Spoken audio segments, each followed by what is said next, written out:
मेरा फुपू सासूहरू स्याउलेका जेठा राजबार बाजेकी छोरी ठुलाघरेकी छोरी म मजौला मजला गरेको के अरे साइला के भन्छ अरे हाम्रो म ठेका गरेकी रे म चाहिँ ठेका गरे जेठी ल हेर्नुहोस् है के भन्नुहुन्छ यसरी भेट हुँदै गर्दा तपाईँहरूलाई कस्तो महसुस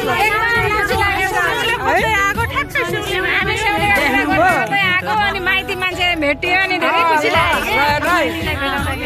मुख त देउता मिले जस्तो भयो त हजुरको माइती त ल जाउँ आज माइती बसौँ त्यतै रमाइलो गरौँला होइन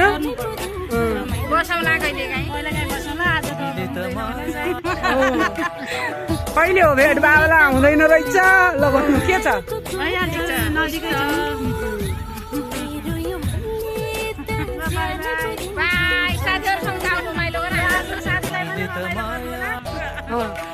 साथी ल ल